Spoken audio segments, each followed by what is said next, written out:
Alright guys, स्वागत है आपका इस वीडियो में। तो यार ये इस चैप्टर का लास्ट पार्ट होने वाला है, तो इसको यार प्यारा सा सपोर्ट सा दिखाना तुम लोग, है ना। और आज तो फाइट हो ही जाएगी थोड़ी बहुत, तो चलिए फिर ये वीडियो शुरू कर लेते हैं। चैप्टर की शुरुआत में हमें चाइल्ड एम्पर का सीन दिखाया जाता है, जिसके भाई यहाँ पे होश उड़ चुके होते हैं। वो जमीन पे पड़ा होता है और उसे पता ही नहीं होता भाई हुआ क्या। ये भी मतलब 5 हीरोज थे यहाँ पे थोड़ी देर पहले, और सबकी 1 सेकंड के अंदर वाट लग चुकी है। उसे लग रहा था, मतलब उसे पूरा यकीन था कि वो इस जीव के खिलाफ थोड़ी देर तो टिकेंगे और उसको हरा भी सकते हैं। लेकिन ये क्या हुआ, चाइल्ड एम्पर को समझ आ जाता है कि जब ज़ॉम्बी मैन के बॉडी के छिथड़े उड़ सकते हैं, तो भाई बाकी सबकी कितनी बुरी हालत हुई होगी। यहाँ पे ब्लू भी थोड़ी दूर पे खड़ा होता है और उसकी भी हालत काफी खराब हो चुकी होती है, लेकिन वो यहाँ पे हार मानने के लिए तैयार नहीं होता। उसको काफी गुस्सा आ रहा होता है। वो आगे बढ़ता है और कहता है, एज़रोथ, मुझे पता है तुम्हें क्या चाहिए और तुम्हें अब आगे जाने की जरूरत नहीं है, क्योंकि मैं ही हूँ वो बच्चा जिसकी तुम्हें तलाश है। शायद तुमने हम सबको हल्के में ले लिया है, क्योंकि हमने अभी तक कुछ किया ही नहीं है, लेकिन अब मैं तुम्हें जिंदा नहीं छोड़ूंगा, समझे। मैं लेकिन इतने में एज़रोथ कहता है, तुम एक बेवकूफ और बदतमीज बच्चे हो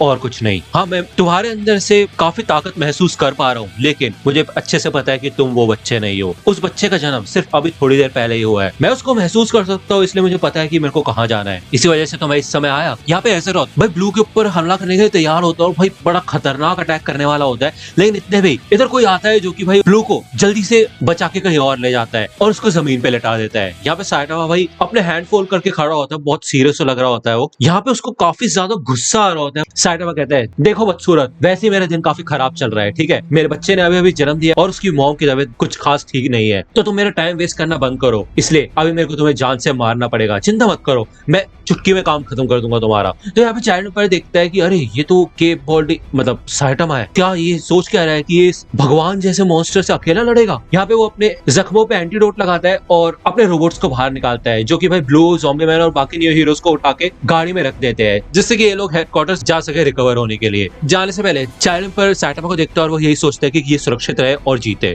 लेकिन यार मेरे को ना यही चीज, मतलब इनकी ना बड़ा क्या बोलूं, मतलब गुस्सा आ रहा है, गाली देने का मन कर रहा है। ये इनके ना सीन बैठता है भाई हमेशा।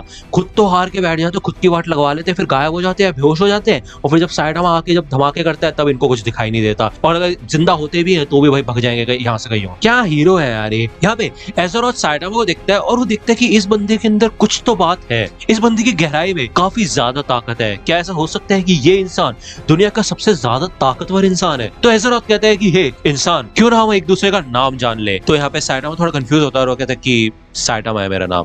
तो वो कहता है कि ओके साइटामा, मेरा नाम है एज़रोथ, मैं हूँ बाहरी दुनिया का डीमन सुल्तान। काफी समय से मुझे ऐसा दिखता है कि इस दुनिया में, इस ग्रह पे कोई ऐसा जीव पैदा होने वाला है, एक इंसान का बच्चा, जो कि काफी ज्यादा खतरनाक और ताकतवर होगा। जैसे ही वो पैदा हुआ थोड़ी देर पहले मेरे को खुद ही पता चल गया कि वो कितना ज्यादा ताकतवर है, और मेरा सिर्फ एक ही गोल है कि मैं उसको खत्म कर दूं और साथ ही साथ उस दुनिया को भी खत्म कर दूं, इससे पहले कि वो बड़ा होके इतना ताकतवर हो जाए कि मेरी ही वाट लगा दे। तो साइटामा कहते हैं, ओ काफी लंबा इंट्रो दे दिया तुमने यार, बोर कर दिया तुमने सच में खड़े खड़े यार। यहाँ पे साइटामा आगे बढ़ता है और 1 सेकंड से कम के अंदर भाई वो एक पंच में उसको 100-150 मीटर दूर उड़ा देता है और वो भाई समुद्र में जाके गिरता है। और वो कहता है कि क्या बात कर रहा है ये बंदा, बकवास। मतलब कौन ऐसा बंदा है भाई जो बच्चों को मारना चाहता है, वो भी इसलिए क्योंकि उनको बच्चों से डर लग रहा है। अरे भैया वैसे डर किसको लगता है यार बच्चों से आजकल के जमाने में। यहाँ पे एज़रोथ भाई जब समुद्र में होता है तो वो पूरे समुद्र को कंट्रोल करने लग जाता है और बहुत बड़ी बड़ी लहरें बना देता है और उन सभी लहरों को सिटी में भेजना शुरू कर देता है। बेसिकली यहाँ पे एक सुनामी टाइप आ जाती है और वही साइटामा तो जल्दी से जंप करके एक ऊंची बिल्डिंग पे चला जाता है।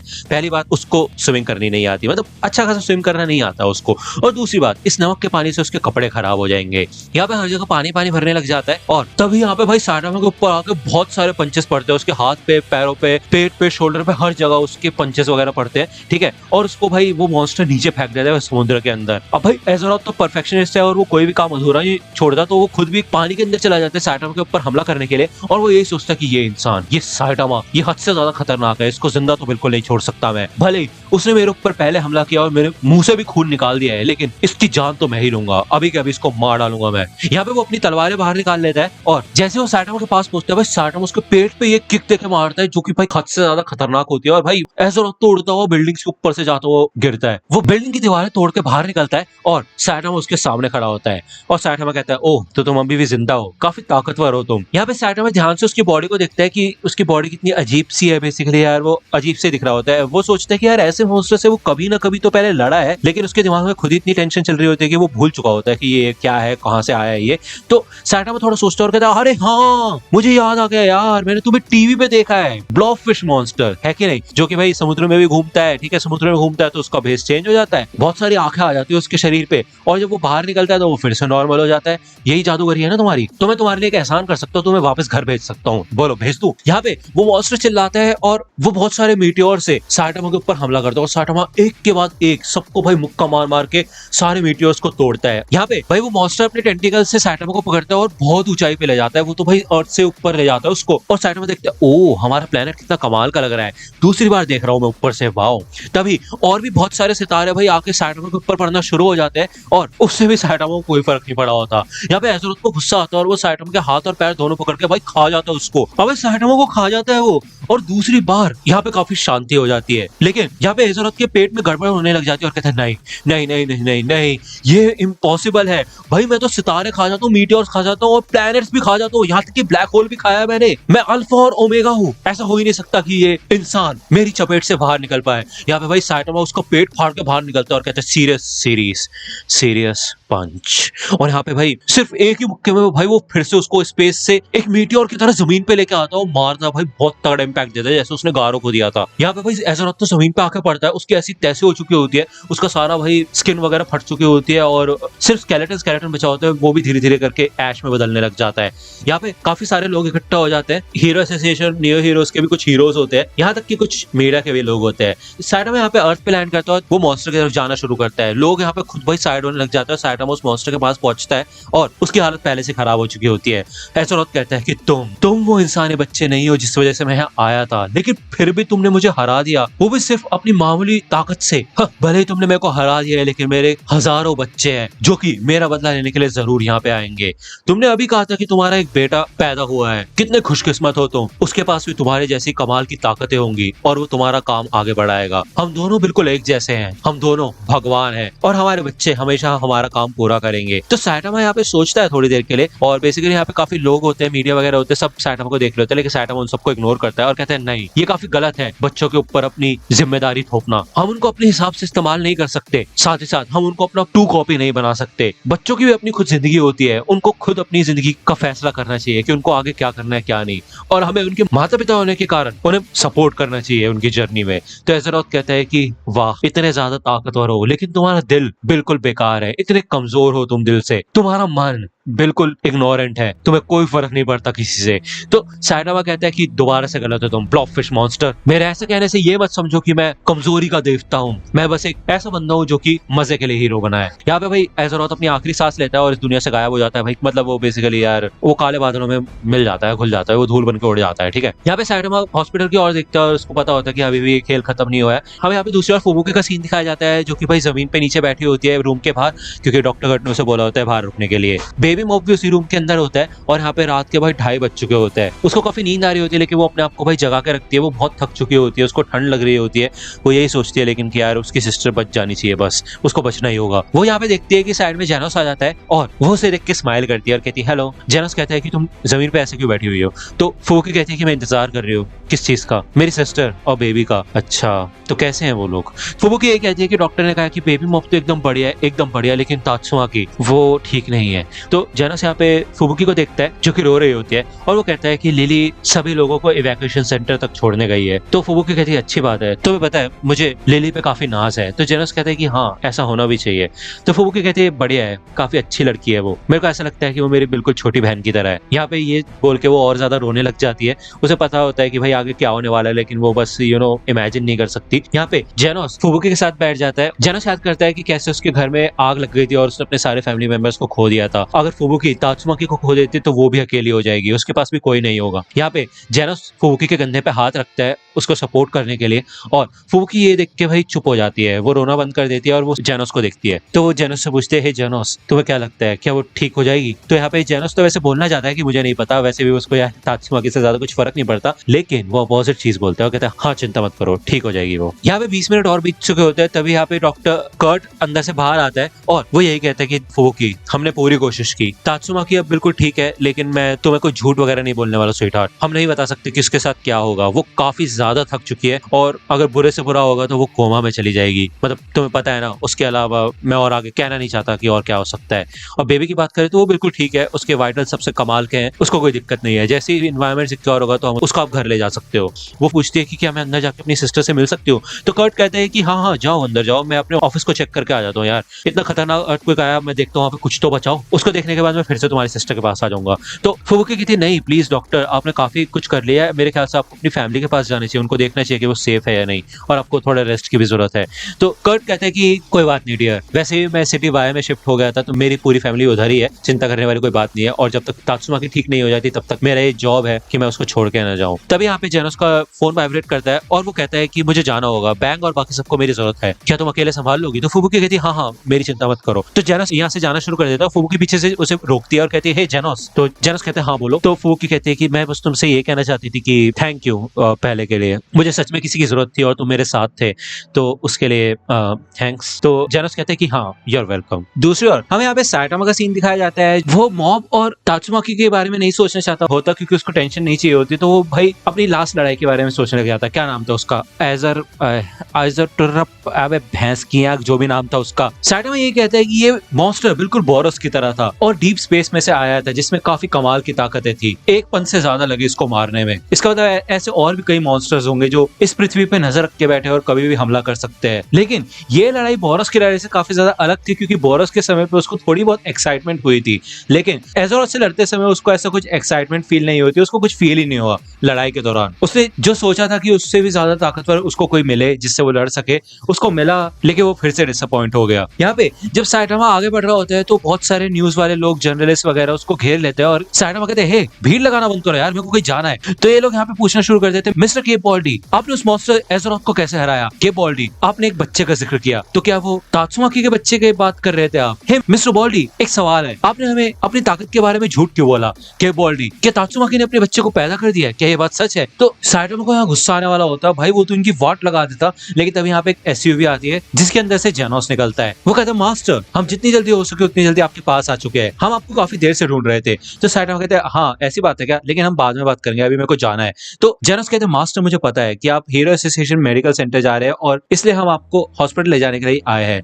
तो साइटामा कहते हैं ओ ऐसी बात है क्या, चलो फिर ठीक है गाड़ी में चलते हैं। यहाँ पे आगे वाली सीट पे बाकी के हीरोज बैठे होते हैं और लेली कहती है कि मिस्टर केपॉल्डी कांग्रेचुलेशंस, मुझे मिस फुबुकी का मैसेज आया कि बेबी मॉब फाइनली पैदा हो चुका है, 3.7 किलोग्राम, काले बाल और 100% क्यूट, क्या बात है। तो वुमन राइडर कहता है कि हाँ ये तो काफी कमाल की न्यूज है, क्या बात है साइटामा, लगे रहो, मुझे पता था, मुझे पता था। तो बैंक कहता है कि कांग्रेचुलेशन मेरे बेटे, मुझे पता है तुम एक अच्छे पिता बनोगे और हम जल्द ही इसकी सेलिब्रेशन करेंगे। यहाँ तक कि किंग भी अपनी खुशी को छुपा नहीं पाता और वो भी हंसता है और कहता है क्या बात है यार डूड, तुम तो कमाल के हो, मैं तो बच्चे को देखने के लिए तरस रहा हूँ, और मुझ पे एक एहसान करोगे, मुझे उसका गॉड फादर वगैरह बना देना यार, थोड़ा अच्छा लगेगा मेरे को, है ना। लेकिन यहाँ पे जब जेनोस साइटामा को देखता है तो वो थोड़ा टेंशन में होता है और वो पूछता है कि हे मास्टर क्या आप ठीक है, क्या कुछ बात है? तो साइटामा कहता है कि कुछ नहीं यार, मैं ये सोच रहा था कि तात्सुमाकी ठीक तो होगी ना। यहाँ पे सबके सब भाई शांत हो जाते हैं, चुप हो जाते हैं और जेनोस कहता है कि मास्टर, जब मैं हॉस्पिटल में था तो मैं फुबुकी से मिला था, वो रूम के बाहर इंतजार कर रही थी डॉक्टर का। यहाँ पे साइटामा भाई एकदम से सरप्राइज हो जाता है सुनने के लिए कि आगे जेनोस क्या बोलेगा। वो ये बोलता है कि सच ये है कि मास्टर, टोर्नेडो की कंडीशन अभी बहुत खराब है, डॉक्टर ने कहा है कि शायद वो बचेगी नहीं। तो मूवी राइडर कहते हैं यार मतलब ये तो अभी हमें कंफर्मेशन नहीं है ना, जब तक हम वहां पहुंच नहीं जाते तब तक हम कुछ नहीं सोच सकते, हम बस हॉस्पिटल पहुंचने वाले हैं, ठीक है साइटामा चिंता मत करो, जब तुम दरवाजा ओपन करोगे तो वहां पे देखना तात्सुमाकी होगी अपने हाथ में बेबी को पकड़े हुए बैठी होगी। किंग कहता है कि हाँ दोस्त, तुम्हें पता है ना वो तो एक फाइटर है, वो कभी हार नहीं मानेगी। बैंक कहता है सही में मेरे बच्चे, चिंता मत करो, पूरा भरोसा रखो, उसे कुछ नहीं होगा। यहाँ पे साइटामा सोचता है थोड़ा और वो यही कहता है कि मुझे उम्मीद है कि तुम लोग सही कह रहे हो। वो खिड़की से बाहर देखता है और वो मन में यही सोचता है कि प्लीज प्लीज तात्सुमाकी जल्दी से ठीक हो जाए। यहाँ पे अभी दूसरी ओर फुबुकी का सीन दिखाया जाता है, वो रूम में एंटर करती है, सामने वही तात्सुमाकी होती है, वो यहाँ पे हॉस्पिटल बेड के पास आती है और तात्सुमाकी कहती है फुबुकी। यहाँ पे तात्सुमाकी की हालत बहुत खराब होती है और फुबुकी उसके हाथ को पकड़ती है जो कि काफी ठंडे हो रहे होते हैं। वो कहती है मुझे माफ करना बड़ी बहन, मुझे प्लीज माफ कर दो।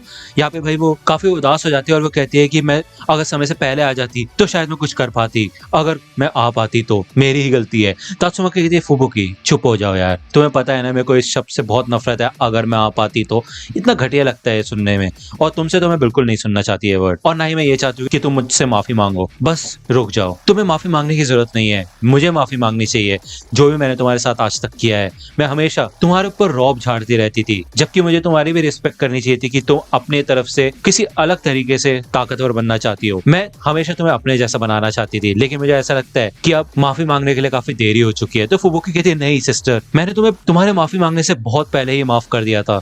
तुम ही मेरी फैमिली हो, फिर चाहे तुम मुझसे कैसे भी बात करो। मुझे इस चीज से काफी खुशी है कि तुम मेरी सच में काफी कदर करती हो, और मैं नहीं चाहती कि तुम मुझे छोड़ के जाओ। प्लीज मुझसे वादा करो कि तुम मुझे कभी भी छोड़ के नहीं जाओगी, तुम लड़ोगी और आगे बढ़ोगी। फाइट ऑन बड़ी बहन। तो तात्सुमाकी भी कहती है फाइट ऑन।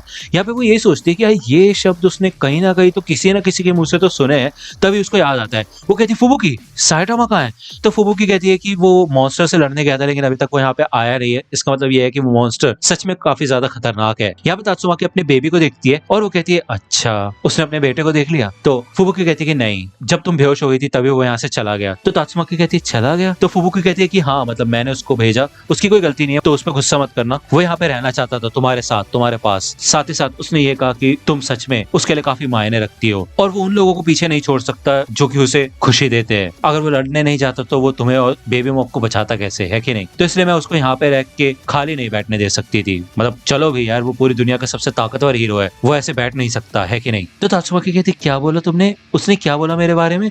तो फुबुकी कहती है मैंने कहा कि यहाँ पे फुबुकी सोचती है कि यार वैसे साइटामा ने हो सकता है कि उस समय उदास हो गया, फिर बस इमोशंस में ये सब कह दिया हो कि वो तात्सुमाकी को पसंद करता है ये सब, लेकिन इस समय तात्सुमाकी को जरूरत है इन सारे वर्ड्स की। तो ये कहते कि बड़ी बहन तुम्हें याद है ना उस रात जब तुमने बताया था कि तुम साइटामा को पसंद करती हो? तो जब वो मॉन्स्टर से लड़ने जा रहा था तो उसने एकदम से मुझसे कहा कि उसे डर है कि वो तुम्हें खो देगा, और उसे ऐसा कभी महसूस नहीं हुआ। मैंने उसको इतना सीरियस कभी नहीं देखा था, सच में बड़ी बहन। मुझे ऐसा लगता है कि वो भी तुमसे प्यार करता है। यहाँ पे तात्सुमाकी को समझ नहीं आता कि वो क्या बोले। उसने कभी सोचा नहीं था कि ऐसा कुछ होगा, और साइटामा भी ऐसे ही सोचेगा उसके बारे में। तो फुबुकी कहती है कि बड़ी बहन क्या तुम ठीक हो? तो तात्सुमाकी कहती है कि हाँ बस थोड़ा शॉक्ड हूँ। तो फुबुकी कहती है कि मुझे माफ करना, लेकिन ये काफी नॉर्मल है। तो इसका मतलब ये है कि अब तो तुम्हें जीना ही होगा, है ना, अपने लवर बॉय गंजू के लिए, है कि नहीं? तो लड़ती रहो, फाइट ऑन। यहाँ पे तात्सुमाकी फुबुकी को अपने पास खींच लेती है और उसको हक करके कहती है कि मुझे नहीं पता कि मुझे क्या कहना चाहिए, लेकिन शुक्रिया फुबुकी, मैं तुम्हें बता दूं कि मुझे तुम पे सबसे ज्यादा गर्व है। तो फुबुकी यहाँ पे भाई रोना शुरू कर देती है और कहती है थैंक यू बड़ी बहन। तो दोस्तों ये चैप्टर यहीं पे खत्म होता है, और थोड़ी बड़ी हो गई है वीडियो, बट कोई बात नहीं यार, यू डिजर्व दिस, तुम लोग डिजर्व करते हो। वीडियो को लाइक करो, सब्सक्राइब कर लो यार, अभी तक नहीं किया तो लाइक कर सकते हो जिससे ज्यादा लोगों तक वीडियो पहुंचे, और अपडेट्स के लिए मेरे को इंस्टाग्राम पे फॉलो कर सकते हो। अप्रोक्सीमेटली यार 900 फॉलोअर्स हो चुके हैं, 1000 तो करा ही सकते हो भाई, मेरे को सेलिब्रिटी जैसा फील हो जाएगा, है ना? लिंक डिस्क्रिप्शन में, वहां जाके फॉलो कर सकते हो। तो दोस्तों आज की वीडियो के लिए सिर्फ इतना ही। आई होप कि आपको ये वीडियो पसंद आई होगी। अगर आपको ये वीडियो पसंद आई हो तो प्लीज लाइक कीजिए, अपने दोस्तों के साथ शेयर कीजिए, और मेरे चैनल को सब्सक्राइब करना मत भूलेगा। और अगर आप मुझे कांटेक्ट करना चाहते हैं तो आप मुझे इंस्टाग्राम पे कांटेक्ट कर सकते हैं,